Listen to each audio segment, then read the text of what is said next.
G'day. Hello there. I'm Aussie Robbo. I'm English Gent. And welcome back to another episode. So we are in our 5th day of New York. Yeah, so today it's gone mild, but it's giving out rain, which has just started. But we're off downtown for today. We've got a couple of things planned. Hopefully we get to see one of my favourite icons from movies, which is the Ghostbusters HQ. But then we're going to head downtown because neither of us have ever been to the 9/11 Memorial or indeed the One World Trade Center viewing deck, and then hopefully get some nice things to eat while we're hanging around. Yeah, double chicken please. Fingers crossed. We haven't got a reservation. So thank you to the lovely hotel for providing a very British Virgin hotel umbrella. But yeah, now we're going to go get something to eat. So we're heading across 34th Street and towards 9th Avenue where we've got the Tick Tock Diner. It takes about 5 minutes from Macy's, if that. So if you're heading to the Tick Tock Diner, you're essentially heading, it's past, well, it's kind of on the same level as going west to east as Madison Square Garden. So it's around 34th Street and then you kind of just keep heading to your west. Hello. Go back to Party City where you belong. Okay. Drag Race reference. Go back to Party City where you belong. Yeah, so Tick Tock Diner, I believe, is on 9th and where it meets 34th Street. So you're talking west 34th Street, past Penn Station. It's quite a big place, so hopefully we should be able to get a table easy enough. Fingers crossed. So we're straight in. And it's really busy as well. Yeah. With being a Sunday lunch. I think it's Sunday, so everyone's going to be going for breakfast and stuff like that. Yeah, nice little booth.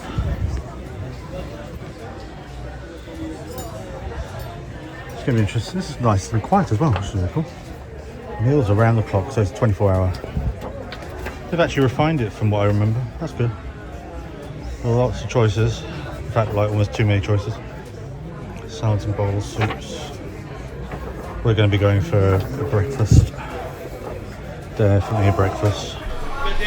So Darren, what did you think of your food at the Tick Tock Diner? Yeah, so I had the classic Eggs Benedict, which had hash browns and the usual sauce, really nice egg yolks. It was really nice. I'd give it 3.5 Kenobis out of 5. It was like a good, like substantial like breakfast as well. Coffee was actually really nice as well. It was a refill. And then I've got the red velvet pancakes. I thought they'd be a lot smaller. I've made my way through just under half of it.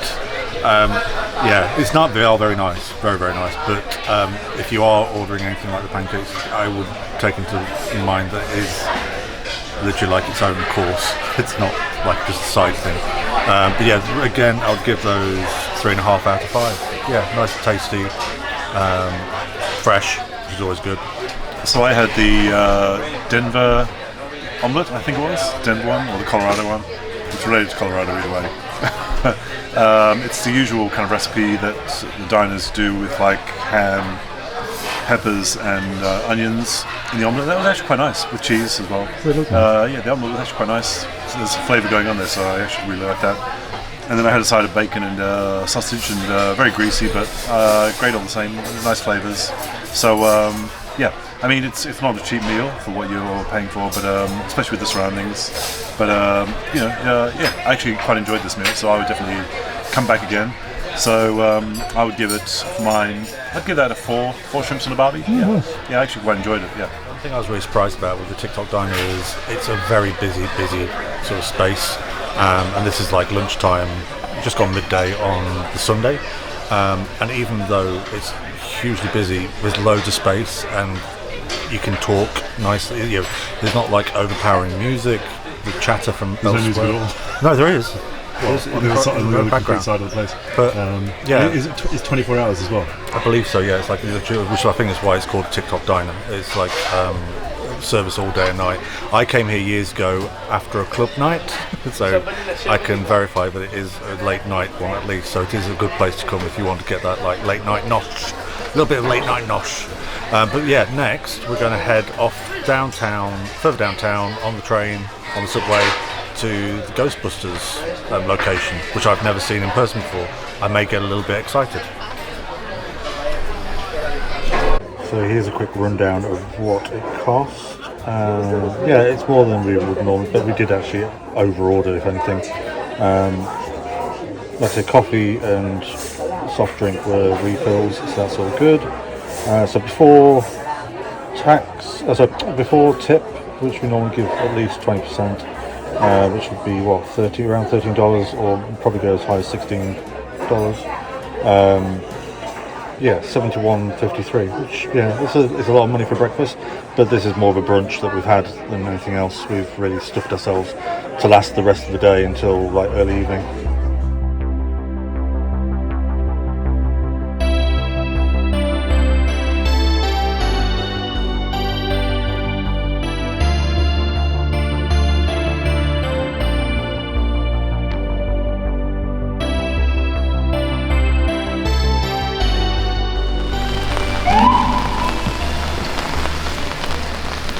I'm so happy right now.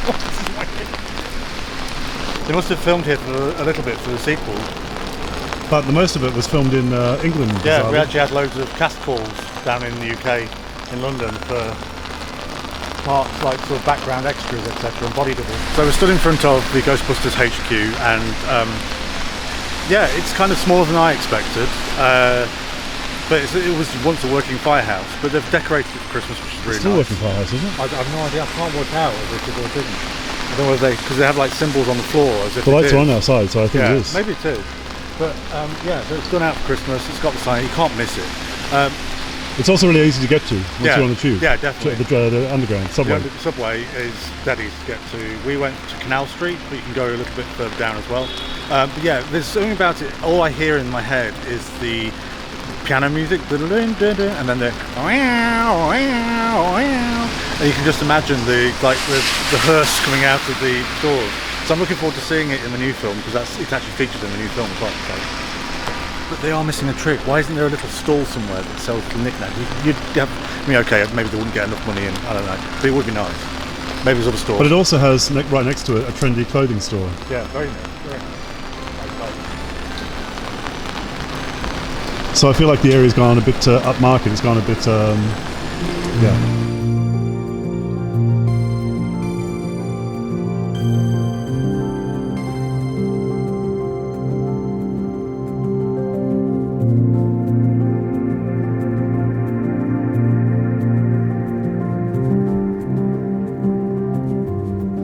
So yeah, it's a very rainy day today. We've finally got down here. When I last came down here, they were still under construction, I believe, or finishing off, and you had to buy slots to get into the site. Plus the president was here on the day I was there. So to finally make it down here is, yeah, it's great, but it's also really sombering after we've watched the National Geographic documentary, or Discovery Channel documentary on Disney Plus. Makes it feel very real. Brings back a lot of stuff from the time it happened and where I was at the time. Seeing all the names, yeah, it's a really beautiful tribute to them. But also the fact that when you walk around, it's not just name after name after name. They've split it off into things like battalions to do with the fire and rescue. And then if you see a name with a white rose in it, that essentially means that it's that person's birthday, and they respect each year they go for everybody's birthdays and change as needed a fresh white rose. And there's a few I've seen today. I've seen about 4 or 5 in just this bit. Yeah, very touching. I'm going to say we haven't got much time to spend in the area, but I will definitely come back for the museum in the future. Don't know about you. Yeah. But I think we're going to go up One World Trade Center and see their indoors observation deck. So sadly, we went to the One World Trade Center observation. We've got the CityPasses, which finished today. So if we want to use it for that, then it would have to be today.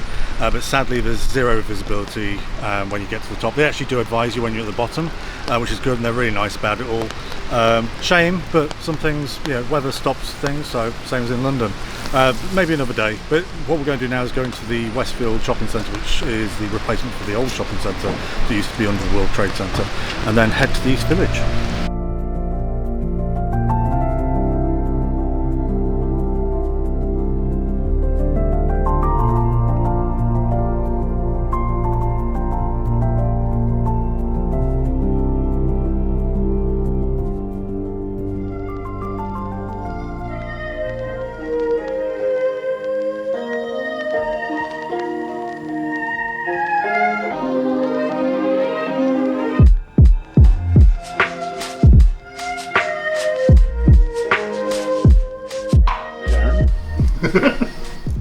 Double chicken, please. Double chicken, please.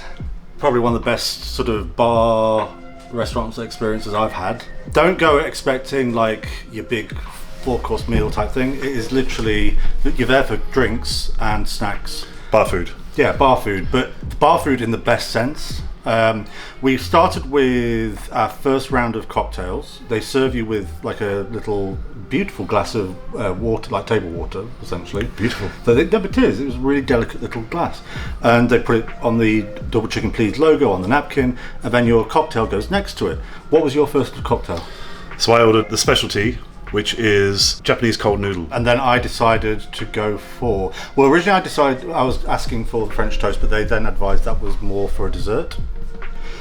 So I went for the cold pizza instead.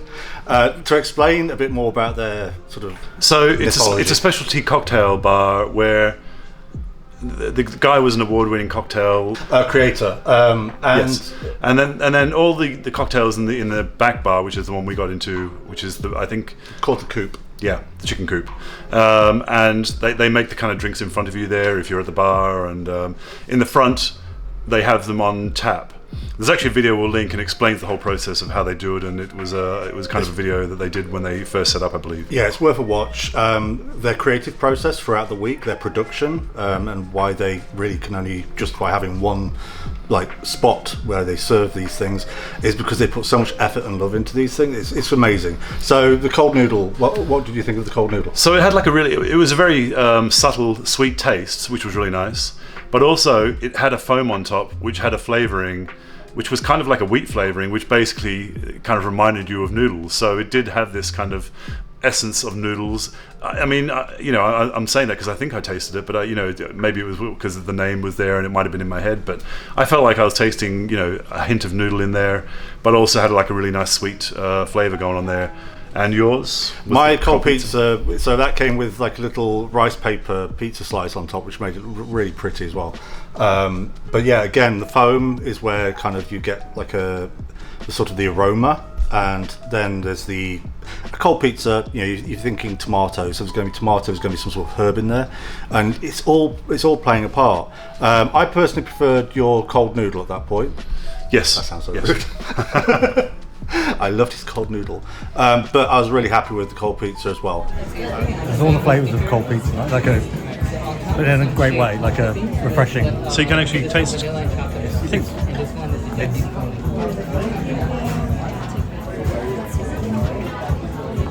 I don't know how they do it. So then it was down to another round of drinks, and I decided, right, I'm going to go for the French toast this time, and sure enough, it's just as creative as the first round.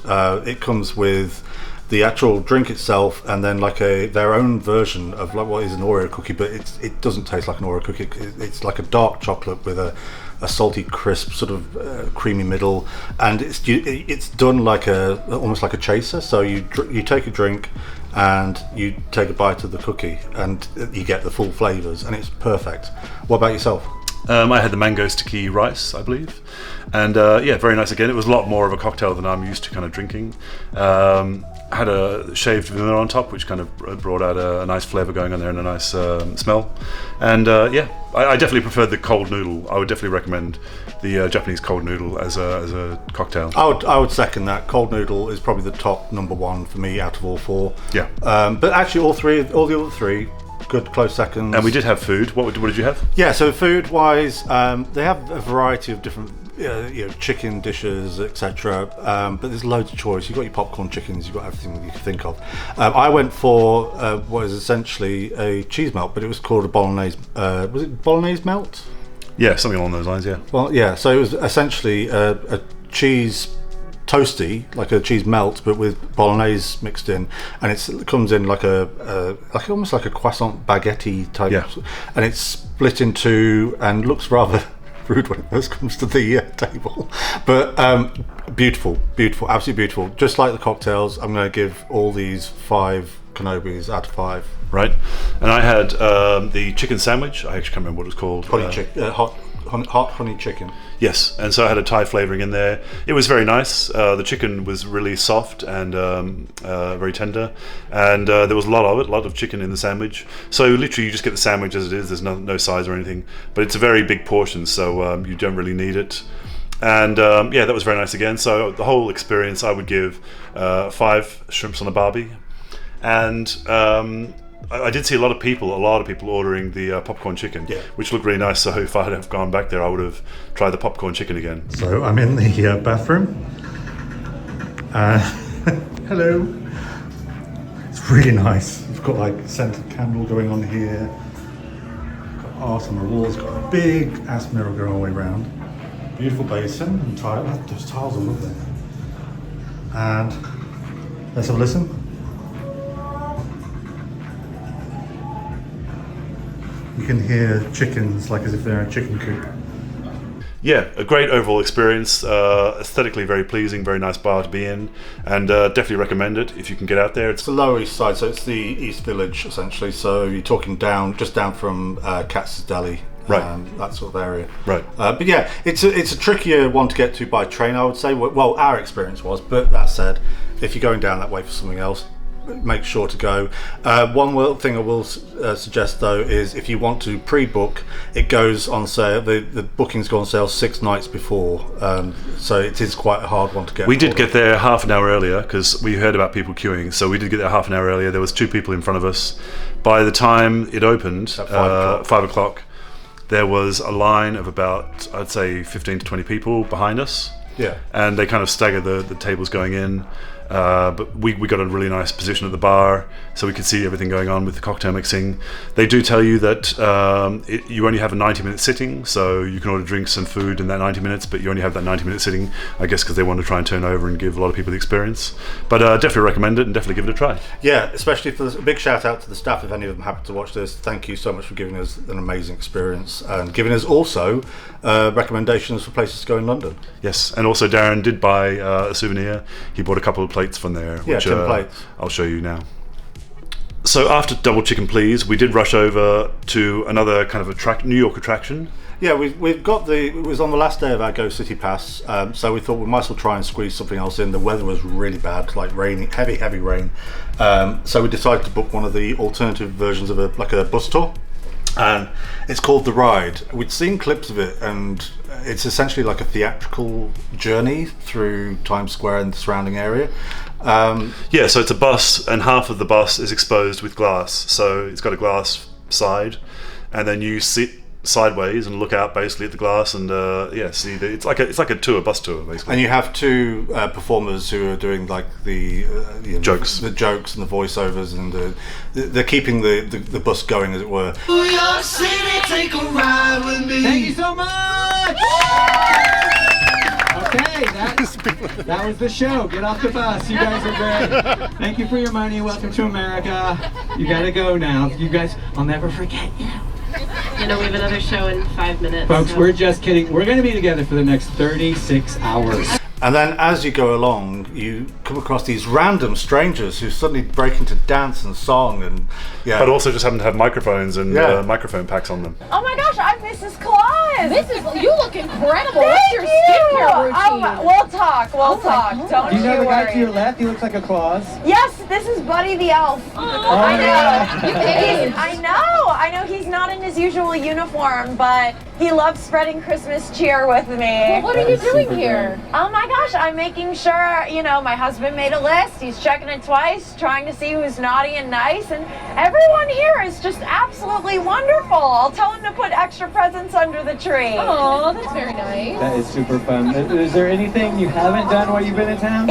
I've always heard about this wonderful Times Square. Ooh. This is it. But it's one of those things where I didn't really think we'd be into it, but once you're sat down and the hosts are really doing their thing, it brings you out your shell. You're exposed as well. They do interact with the people in the bus, so they do ask you questions and ask you your name, and they do keep coming back to you at certain points. Give them a round of applause. Freddie and Lucia. Where are you from, Freddie and Lucia? Florida? Scotland. It's the Florida of the East. opposite of Florida. They call it the Florida of the East. Even if it's weird because some people didn't feel like they were comfortable, but they just kept going for them anyway. Yeah. In a funny kind of way. It was kind of very amusing. But yeah. It's worth a try. Yeah, if you've got one of the passes and it's on the list, then it's worth a try. It's like just about between an hour and a half, depending on the traffic. It really only takes you around sort of Times Square kind of area, no further than that. But you do find out some really interesting stuff about New York, and especially the Times Square area. Absolutely. Right here to the right, we're looking at the Police Academy. It's right here. So if you want to take pictures of the Police Academy, this is where. It's a donut shop, by the way. It was raining for us, so they had to kind of divert numerous times. But I would definitely. It's definitely a fun experience, and not your kind of standard little bus tour either. Yeah, 4 out of 5 Kenobis for me as well. It was a nice surprise and a great way to finish our final night. So that kind of brings an end to our last full day in New York. It's a rainy one. It wasn't a cold one though, so that was a plus. It was actually 15 degrees Celsius, so it was actually quite a warm day, even though it was raining. We didn't take coats out with us at all. We just had an umbrella. I did take a coat, and actually the funniest thing is the only time I used it was when we got on the ride tour bus, which was colder than the outside in winter. Yeah, so we had a really fun. Things didn't go as planned, but it's New York, and there's always something to do. We didn't get to go up the One World Trade Center observation. But it gives us another reason to come back, like so many other things we haven't managed to fit into this trip. Yeah, really glad we got to see the Ghostbusters location, and also really glad we got to go to Double Chicken Please, because we really wanted to do that. Yeah. So very happy. And but we've got one more day left, which will also be the travel day. So please do like and subscribe, and stay tuned for the final episode of this trip. And check out all the links below for all the other vlogs from this series.